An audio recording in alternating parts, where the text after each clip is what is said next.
Hello and welcome to Wildlife Cam.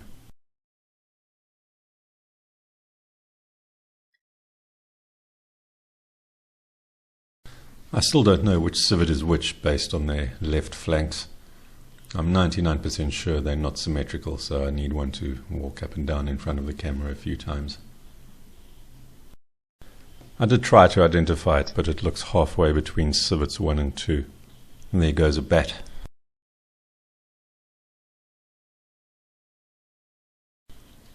And look who's back. Angrier than ever.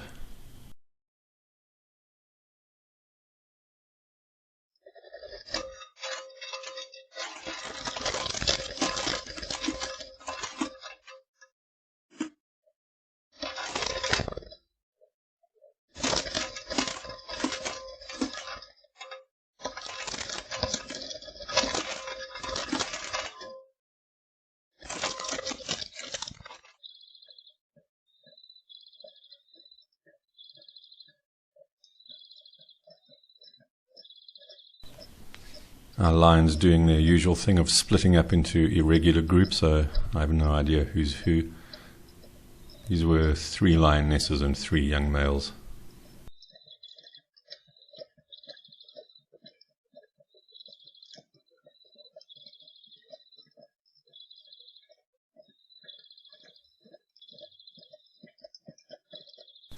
They are looking quite healthy. This is the time of year when the herbivores tend to struggle because there's not enough food for them, and the lions have a much easier time of it.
Most of the gardens around here have aloes in them.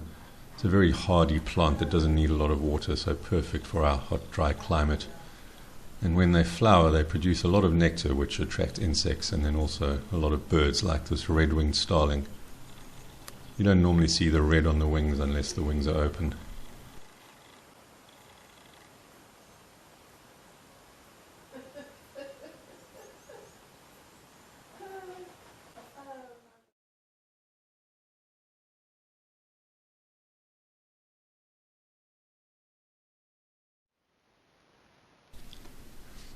I did lower this camera slightly and tilted it down because it's more interesting getting the really small animals like this. The big animals, if I cut their heads off on the camera, it doesn't really matter, we get them somewhere else.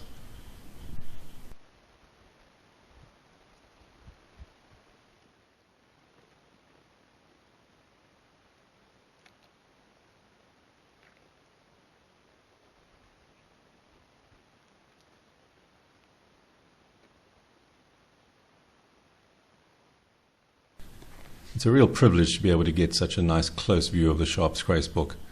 When you see them out on a drive, they're normally running away or standing off in the distance watching you. They're so small and shy.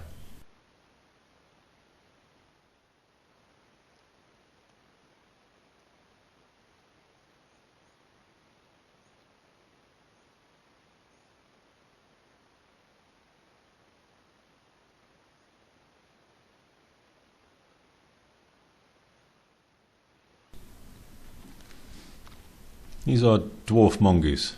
There's one up in the top left as well. It's our smallest mongoose, about the size of a rat, but they're quite ferocious for their size.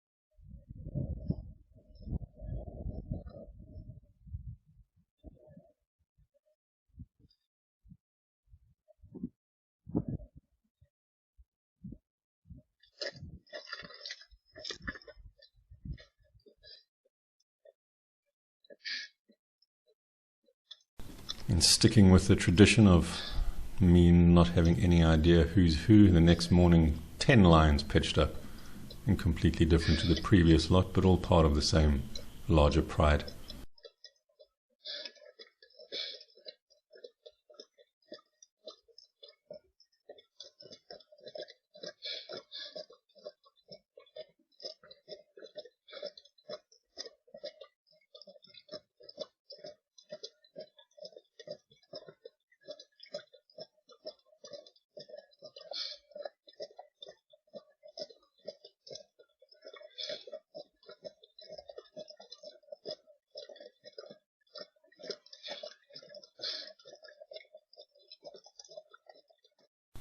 They didn't stay for very long, so clearly still on the hunt.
The elephant at the back is the matriarch with a bit of her tusk broken off. We haven't seen her for a few weeks, but her herd was fairly spread out. They didn't all come together at once.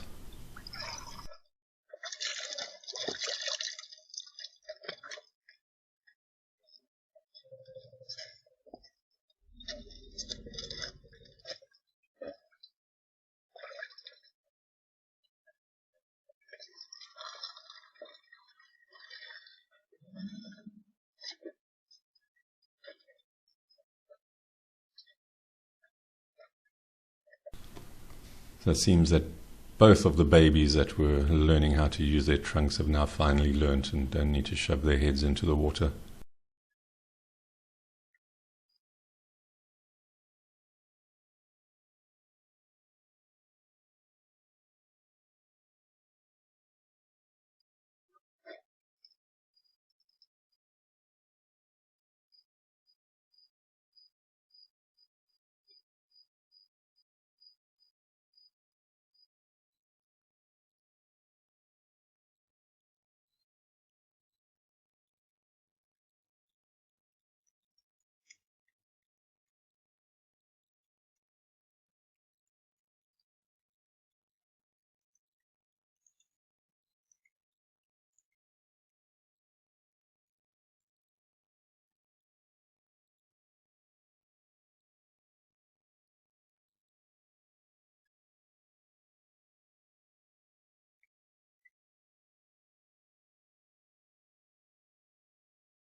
No sign of civet 2 recently. It's only 1 and 3 that are drinking at the waterhole at the moment.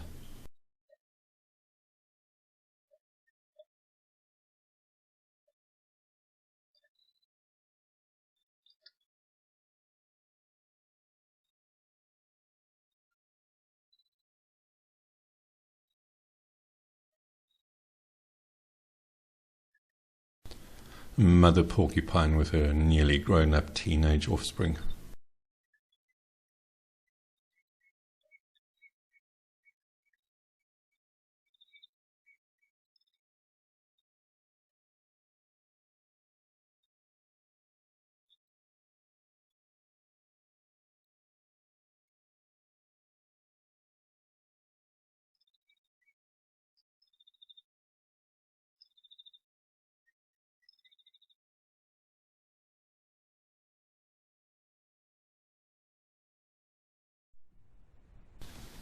Unless we get some early rain, it's going to be a few months before these impalas get some decent food. And since most of the females will be pregnant, it's going to be quite a struggle for them.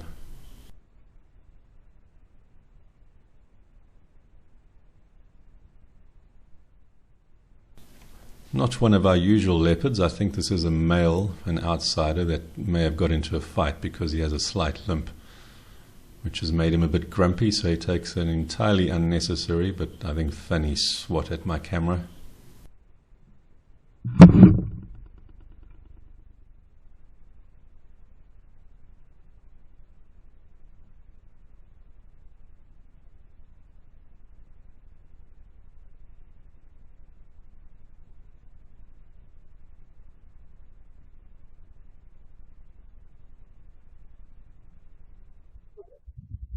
I was watching these francolins in the garden a few days ago, and I saw they were standing very still and had their heads turned sideways so that they could have one eye looking up into the sky. So I looked up, and very high above, many hundreds of meters, was a snake eagle flying around, so they have a pretty good eyesight.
When the jackals drink here, it's almost always on the left-hand side or far side of the waterhole where it's much more open. On the other side, there's a lot of thick bush, and they're so nervous of leopards that they just don't want to take a chance.